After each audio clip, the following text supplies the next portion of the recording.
Hi everyone, मैं हूं SP Chaudhary और आप देख रहे हैं एचपी एजुकेशन हब। बीएससी की सीरीज के एक और नए वीडियो में आप सभी लोगों का स्वागत है।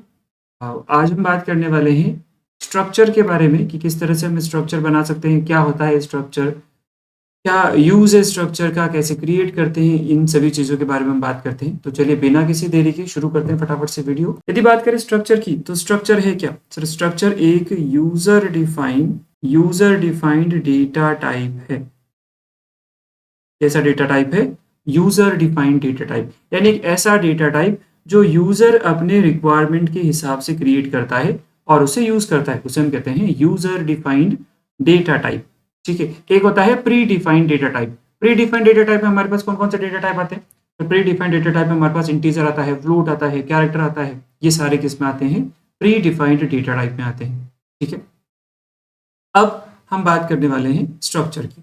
अच्छा, हमने एक एरे पढ़ा था, याद हो सबको? तो हमने एक एरे पढ़ा था।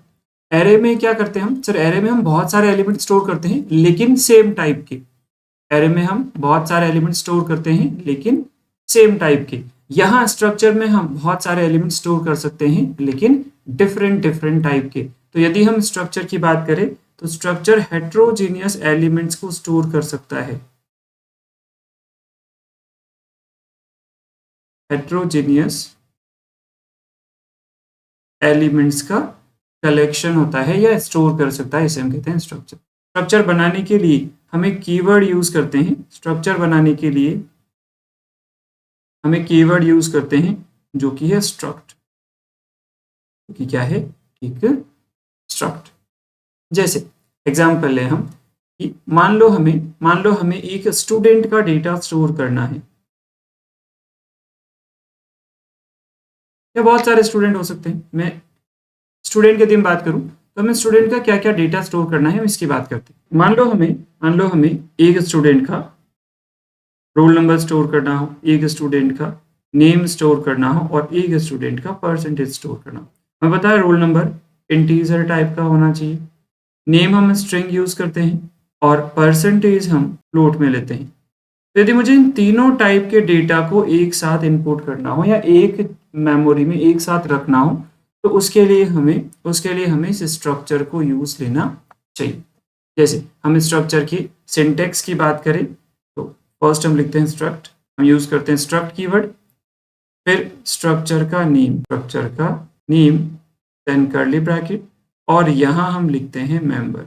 जितने डिफरेंट डिफरेंट मेंबर्स हमें चाहिए वो हम यहाँ लिख करके कर्ली ब्रैकेट एंड करते हुए टर्मिनेट कर देते हैं। ये ध्यान रखना, टर्मिनेट करना जरूरी है। इसके साथ ही जितने भी हम मेंबर बनाएंगे उनको भी हम टर्मिनेट कर देंगे। जितने हम मेंबर्स बनाएंगे उन सबको भी हम टर्मिनेट कर देंगे। सर, समझ में नहीं आया, क्या है स्ट्रक्चर, क्या है मेंबर, क्या टर्मिनेट कर रहे हो, कुछ समझ में नहीं आया। चलो एग्जाम्पल की बात करते हैं। ये स्टूडेंट वाला टाइप समझ में आया कि स्टूडेंट का हमें कौन कौन सा डेटा स्टोर करना है?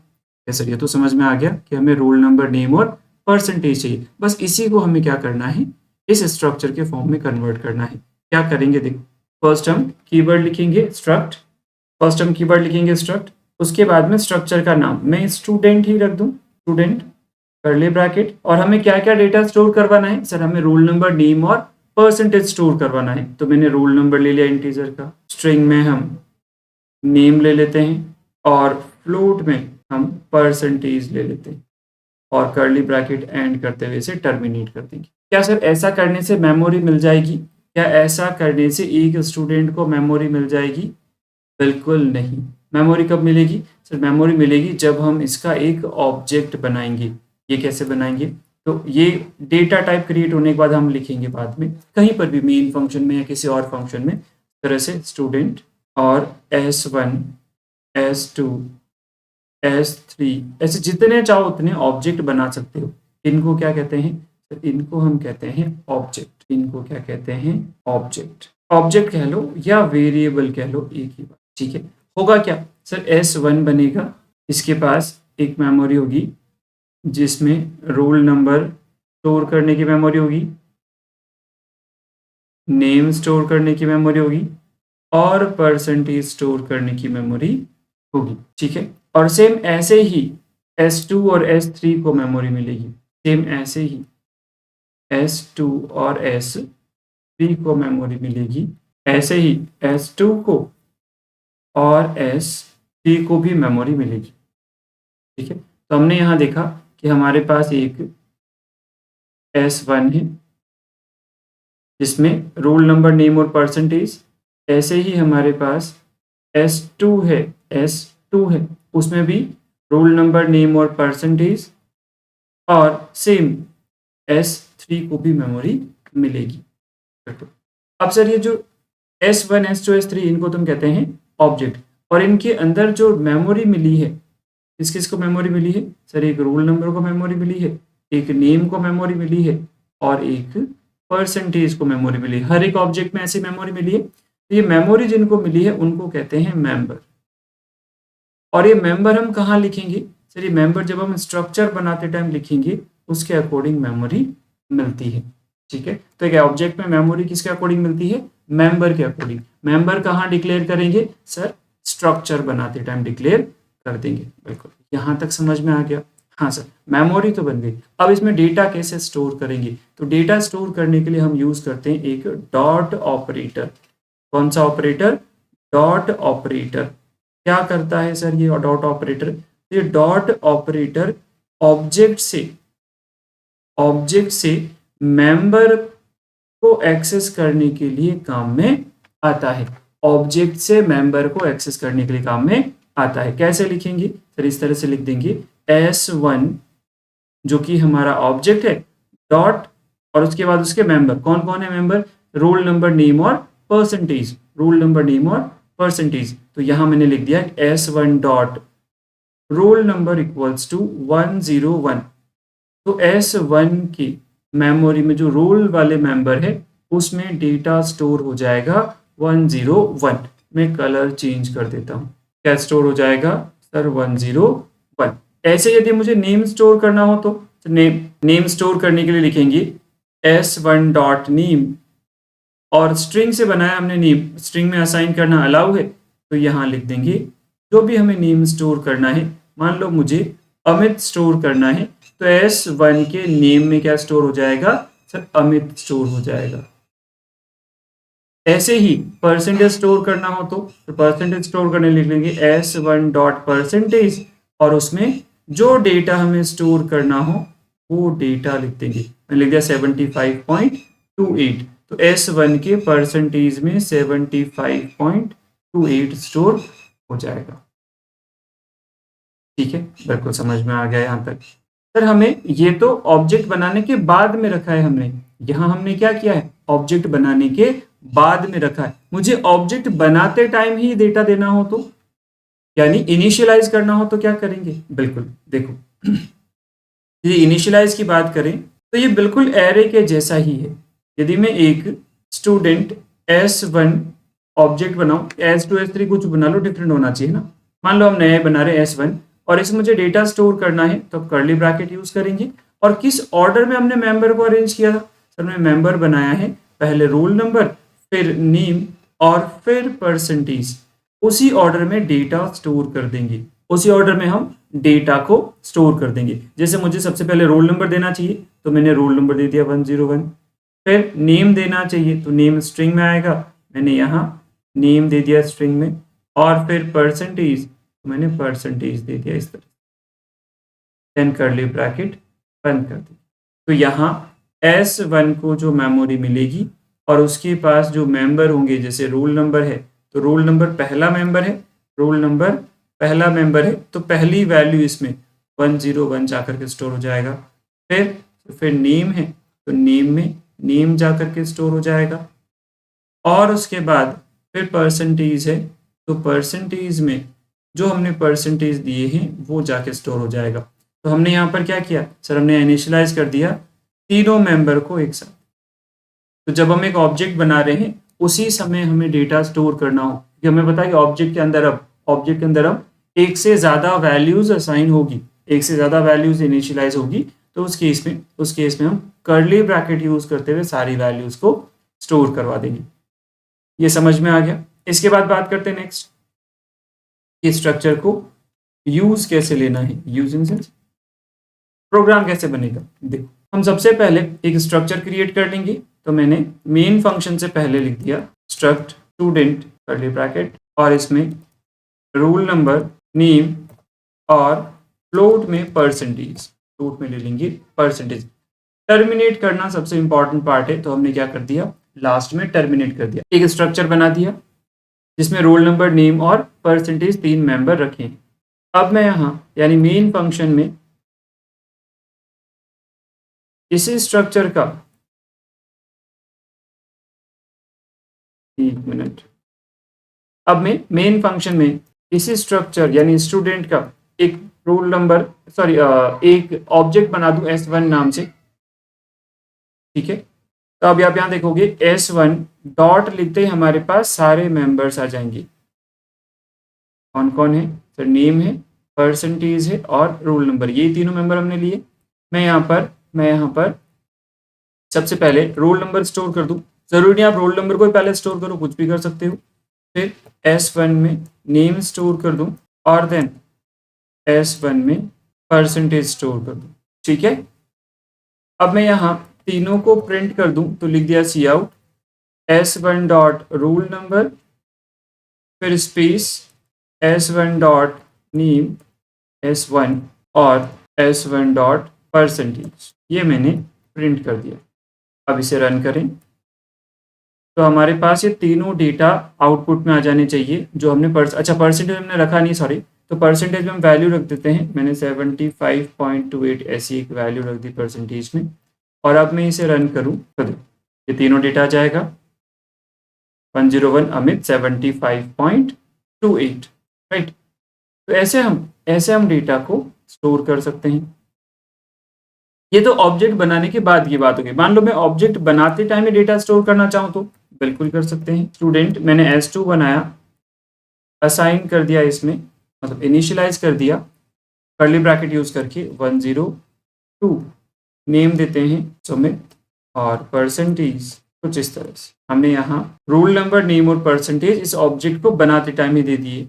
अब हम इसे प्रिंट कर देते हैं। तो प्रिंट करने के लिए मैंने इसी को कॉपी पेस्ट कर दिया, यहाँ S2 लिख दें। मैंने दूसरे वाले आउटपुट में S1 की जगह S2 लिख दिया और S2 में हमने ये डेटा स्टोर करवाया है। अब मैं इसे रन करूं, S1 का डेटा और यहाँ S2 का डेटा, दोनों डेटा हमें इस तरह से मिल जाएंगे। ठीक है, तो ये तो हो गया कि हम डेटा को किस तरह से इनपुट और किस तरह से आउटपुट करवाएंगे। अब बात करते हैं इसके बाद में, किस तरह से स्टोर करेंगे और किस तरह से आउटपुट करेंगे। अब हम बात करते हैं कि हमें यूजर से डेटा इनपुट लेना हो तो क्या करेंगे, यानी हमें टर्मिनल से डेटा उठाना हो या यूजर से इनपुट करना हो, जिसको हम यूजर या कंसोल से डेटा लेना हो, कुछ भी कह लो। बेसिकली हमें डेटा इनपुट करना हो तो क्या करेंगे, इसके लिए समझते हैं। पहले तो मैं ये वाला code as it is notes में डाल देता हूँ। अब हम बात करते हैं कि मुझे यूजर से इनपुट करना हो तो क्या करेंगे। तो देखो यहाँ हमने इनपुट करने के लिए एक ऑब्जेक्ट बनाया है S1 और इस S1 में हमें रोल नंबर नेम और परसेंटेज को इनपुट करना है। तो सबसे पहले मैं एक इनपुट रिक्वेस्ट पास कर दूं कि enter role number name and percentage of a student. अब हमें जो रोल नंबर नेम और परसेंटेज मिलेगा उसको इनपुट कर लेंगे। तो मैंने यहाँ पर सी इन कर लिया S1 डॉट रोल नंबर में पहली वैल्यू। दूसरा नेम में हमें स्पेस भी चाहिए होगा। मान लो यदि नेम अमित कुमार इनपुट करे तो सर हमें स्पेस भी चाहिए होगा, तो हम अलग से सी इन कर लेंगे। अच्छा, इसके लिए जब हम नेम हम किस में स्टोर कर रहे हैं, सर हमने नेम बनाने के लिए स्ट्रिंग क्लास का ऑब्जेक्ट यूज किया है और स्ट्रिंग क्लास के ऑब्जेक्ट में स्पेस वाला डेटा इनपुट करने के लिए हम गेट लाइन यूज करते हैं। मैंने लिखा गेट लाइन, इसमें इनपुट करना है तो सी इन के थ्रू S1 के नेम में इनपुट करना है, ये हम लिख देंगे। लेकिन इसमें हमने एक चीज पढ़ी थी कि ये एंटर को इनपुट नहीं करेगा। और मान लो रोल नंबर देते टाइम हमने एंटर प्रेस कर दिया, रोल नंबर देने के बाद हमने एंटर प्रेस कर दिया, तो वो जो रोल नंबर के बाद वाला एंटर है वो इस नेम को इनपुट नहीं होने देगा। तो हमें उस एंटर को इग्नोर करने के लिए यूज करना पड़ेगा सी इन डॉट इग्नोर, यूज करना पड़ेगा सी इन डॉट इग्नोर। ये इसलिए कि मान लो हम नेम इनपुट करें उससे पहले कहीं पर इनपुट बफर में कोई कैरेक्टर रह गया हो, चाहे वो एंटर हो या कोई और डेटा जो हमारे लिए प्रॉब्लम क्रिएट नहीं करे, तो हमने इनपुट बफर को खाली कर दिया। इनपुट बफर हम उसे कहते हैं जिसमें कीबोर्ड के थ्रू डेटा आता है और फिर वहां से हमारा प्रोग्राम मेमोरी में स्टोर करता है, ठीक है, या रैम में स्टोर करता है। तो हमने उस इनपुट बफर को फ्री कर दिया ताकि नेम के लिए वो फ्रेश डेटा लेकर के आए, ठीक है। इसके बाद बात करते हैं नेक्स्ट, हमें इनपुट करना है परसेंटेज को। तो ये तो सिंपल हो जाएगा, s1 डॉट परसेंटेज, ये हमने तीनों डेटा क्या कर दिया, इनपुट कर दिया। आप सब लोगों को ये सी इन डॉट इग्नोर समझ में आ गया होगा। आ गया हो तो फटाफट से कमेंट में मैसेज डाल दो कि हाँ सर समझ में आ गया। इसके बाद हमने आउटपुट कर दिया किसको, S1 को, ठीक है। रन करते हैं इसे। तो फर्स्ट ये हमसे रोल नंबर, नेम और परसेंटेज को इनपुट करने का मैसेज देगा। मैंने रोल नंबर दे दिया 101 और इसके बाद एंटर प्रेस कर दिया। एंटर प्रेस करते ही रोल नंबर को ले गया होगा S1 डॉट रोल नंबर में सी इन, ठीक है, और जो एंटर बचा होगा वो इनपुट बफर में है, तो इग्नोर क्या करेगा, उसको डिलीट कर देगा ताकि वो गेट लाइन के लिए प्रॉब्लम क्रिएट नहीं हो, ठीक है। फिर हम नेम इनपुट करवा देते हैं, जैसे मैंने नेम इनपुट करवा दिया अमित कुमार और परसेंटेज मैंने ले लिया 75.28, 101 अमित कुमार और 75.28, ये क्या हो जाएगा, ये हो जाएगा एक पूरे ऑब्जेक्ट में हमने डेटा को इनपुट कर दिया, राइट। अब बात करें कि यदि हम एक स्टूडेंट का या एक ऑब्जेक्ट का डेटा इनपुट करें तब तक तो ये फंक्शन ठीक है, लेकिन 10 इनपुट करना हो तो 10 ऑब्जेक्ट के डेटा या 10 स्टूडेंट के डेटा में इनपुट करना हो तो क्या करेंगे सर, उस केस में हमें यही वाला कोड 10 टाइम्स रिपीट करना पड़ेगा। यही वाला कोड हमें 10 टाइम्स रिपीट करना पड़ेगा। तो यदि हमें रिपीट नहीं करना पड़े, इसके लिए हम क्या करेंगे सर, इसके लिए हम सिंपल सा फंक्शन बना देंगे। हाँ, ये सही ऑप्शन है। यदि मैं इस वाले कोड को लेकर के एक फंक्शन बना दूं, यहाँ से हटाऊं और एक फंक्शन बना दूं, नाम रखूं void input, और यही वाला कोड मैं वापस यहाँ लिख दूं। मैंने as it is copy paste किया है, मेन फंक्शन से उठा करके कहाँ रख दिया सर, उसको हमने रख दिया इस इनपुट में। अब यहाँ करना क्या होगा सर, हमें यहाँ डेटा स्टोर करवाना पड़ेगा। डेटा स्टोर करने के लिए कंटेनर चाहिए, तो कंटेनर हम क्या करेंगे सर, कंटेनर हम यहाँ रेफरेंस के तौर पे मंगवा लेंगे। कंटेनर हम यहाँ रेफरेंस के तौर पे मंगवा लिया। हमने क्या किया सर, हमने जिस ऑब्जेक्ट में इनपुट करना है उसका रेफरेंस S में मंगवा लिया। जैसे मान लो मुझे S1 में इनपुट करना है, तो मैंने इनपुट फंक्शन को कॉल किया और यहाँ पर पास कर दिया S1। अब इस S1 का रेफरेंस जाएगा इस S के पास, और S में जो भी डेटा स्टोर होगा वो सारा S1 में आ जाएगा। हमें वापस रिटर्न करने की जरूरत नहीं है। अब मैं यहाँ 2 डेटा इनपुट करूँ या 10 डेटा इनपुट करूँ या 50 डेटा इनपुट करूँ, उसके लिए मुझे सिर्फ उस फंक्शन को कॉल करना है उतनी बार, बाकी ये कोड इतना रिपीट करने की जरूरत नहीं है। तो हमने यहाँ एक फंक्शन बना दिया। अब रन कर लेते हैं इसे। तो सबसे पहले एक ऑब्जेक्ट बनेगा, फिर इनपुट फंक्शन को कॉल होगा जिसमें ऑब्जेक्ट को इनपुट करने के लिए कहेगा। अब इनपुट फंक्शन सबसे पहले मैसेज देता है कि भाई हमें रोल नंबर, नेम और परसेंटेज दो, ठीक है। तो जैसे ये मैसेज आएगा हम रोल नंबर, नेम और परसेंटेज पास कर देंगे, जिसमें देखेंगे कि ये हमारे पास डेटा रहेगा, राइट। तो यहां तक सबको समझ में आ गया होगा। तो ऐसे हम यूज कर सकते हैं। ये वाला कोड भी मैं PDF में पेस्ट कर देता हूँ। PDF कहाँ मिलेगी, तो PDF एक तो आपको डिस्क्रिप्शन में मिल जाएगी, PDF एक तो आपको डिस्क्रिप्शन में मिल जाएगी, और इसके अलावा टेलीग्राम चैनल है HV एजुकेशन हब ऑफिशियल के नाम से, HV एजुकेशन हब ऑफिशियल के नाम पे। वहां पर भी आप जाओगे तो आपको ये PDF मिल जाएगी, ठीक है। चलो एक और इम्पॉर्टेंट चीज, यदि किसी ने अभी तक सब्सक्राइब नहीं किया है तो फटाफट से सब्सक्राइब कर लो, क्योंकि सब्सक्राइब करना बहुत इंपॉर्टेंट है। आप सब्सक्राइब करोगे उससे मुझे मोटिवेशंस मिलते हैं कि मैं आपको और अच्छे से अच्छा कंटेंट बना करके दूं और अच्छी चीज़ें आप लोगों के लिए लेकर के आऊँ। अभी हम बहुत ही इम्पॉर्टेंट पार्ट यानी DSA की सीरीज की बात कर रहे हैं, और इस DSA को हम 0 से हाईएस्ट लेवल तक लेकर के जाने वाले हैं, जिसमें हम अभी फिलहाल सिंटेक्स की बात कर रहे हैं। सिंटेक्स खत्म होने के बाद में फिर हम डेटा स्ट्रक्चर के टॉपिक्स की बात करेंगे, और डेटा स्ट्रक्चर के टॉपिक कंप्लीट होने के बाद में फिर हम बात करने वाले हैं कंप्लीट प्रोग्रामिंग प्रॉब्लम्स की, कंप्लीट प्रोग्रामिंग प्रॉब्लम्स की, वो सारी प्रॉब्लम्स जो आपसे कोडिंग डाउट में पूछी जाती है या फिर आपसे इंटरव्यू में पूछी जाती है, वो सारी प्रॉब्लम्स हम इसमें डिस्कस करने वाले हैं। सीरीज ऑफ कोर्स थोड़ी सी ज़्यादा लंबी चलेगी क्योंकि वीडियो की फ्रिक्वेंसी जो है वो थोड़ी सी लेट आ रही है। लेट का रीज़न है कि कोई प्रोजेक्ट है, अभी उस पर काम कर रहा हूँ तो उस पर मुझे थोड़ा ज़्यादा टाइम लग रहा है कि वो जल्दी ख़त्म हो जाए, मैं इस वीडियो की फ्रिक्वेंसी थोड़ी सी और बढ़ा पाऊँ। लेकिन हाँ, अभी वीडियो की फ्रिक्वेंसी थोड़ी सी लेट है या थोड़े से वीडियो लेट आ रहे हैं, उसके लिए हम एक्सट्रीमली सॉरी। बट जल्दी इस चीज़ पे अपन काम करेंगे और फटाफट से आपको इन वीडियोस की फ्रिक्वेंसी बढ़ाई हुई मिलेगी, तब जल्दी आपको वीडियोस मिलेंगे।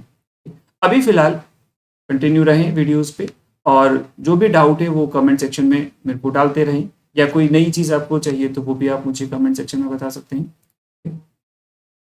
अब इसके बाद हम बात करते हैं नेक्स्ट। तो नेक्स्ट है हमारे पास इस स्ट्रक्चर का पॉइंटर, स्ट्रक्चर का पॉइंटर ऑफ स्ट्रक्चर के पॉइंटर की यदि हम बात करें, स्ट्रक्चर के पॉइंटर की यदि हम बात करें, सिंपल सा पॉइंटर काम करता है एड्रेस स्टोर करने के लिए। पॉइंटर काम करता है एड्रेस स्टोर करने के लिए। किसका एड्रेस? सर एक ऑब्जेक्ट का एड्रेस स्टोर करने के लिए। कैसे? देखो, यदि मैं यहां एक ऑब्जेक्ट बनाऊं स्टूडेंट S1, तो S1 को एक मेमोरी मिलेगी जिसमें रोल नंबर होगा, नेम होगा और परसेंटेज होगा। ये सारी चीजें रहने वाली है, रोल नंबर, नेम और परसेंटेज। अब मैं यहाँ ऑब्जेक्ट के थ्रू डेटा को स्टोर कर रहा हूं, like S1 dot roll number equals to 101। तो इसे हम कहते हैं object to member, object to member. और वहीं मुझे यदि एक पॉइंटर बनाना हो तो सर हम पॉइंटर इस तरह से बनाएंगे, struct asterisk p equals to address of S1। Pointer में क्या स्टोर करते हैं? एड्रेस। पॉइंटर में क्या स्टोर करते हैं? एड्रेस। तो हमने यहाँ एक p नाम का पॉइंटर बनाया और इस p को एक मेमोरी मिलेगी। हमेशा ध्यान रखना, पॉइंटर को उतनी ही मेमोरी मिलती है जितनी मेमोरी के अंदर एड्रेस आ सके, उससे ज्यादा मेमोरी नहीं। इसके पास कोई मेंबर वगैरह नहीं रहेंगे, इसमें सिर्फ क्या रहेगा? एड्रेस। और हमने क्या किया, हमने साथ ही इसमें एड्रेस स्टोर करवा दिया S1 का। तो इस S1 का एड्रेस किसके पास है?